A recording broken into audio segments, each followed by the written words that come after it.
India 2020 a vision for the new millennium.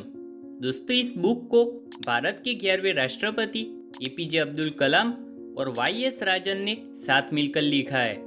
ये book APJ Abdul Kalam के राष्ट्रपति बनने से पहले लिखी गई थी।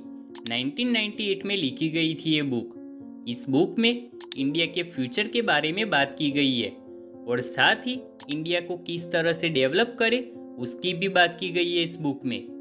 इंडिया में technology, education, health care, agriculture और ऐसी दूसरी चीज़ों को किस तरह से डेवलप किया जाए उसकी बात की गई है।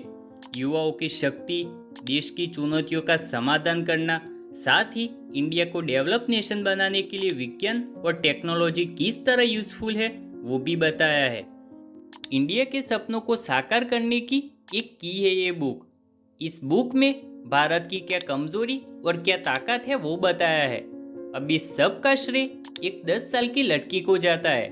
एपीजे अब्दुल कलाम साहब ने एक भाषण के दौरान एक 10 साल की लड़की से उसकी महत्वाकांक्षाओं के बारे में पूछा।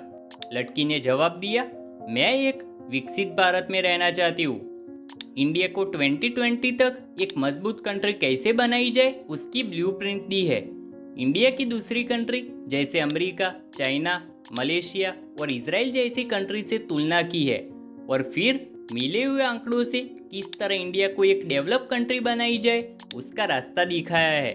हालांकि हमें ये भी बताया है कि दूसरी कंट्री की नकल करने के बजाय हमें ओरिजिनल यानी कि मौलिक रहना चाहिए। बुक में ये भी कहा गया है कि इंडिया को डेवलप कंट्री देखना भारत के हर इंसान का सपना होना चाहिए। तो यही थी दोस्तों इस बुक की समरी। शुक्रिया।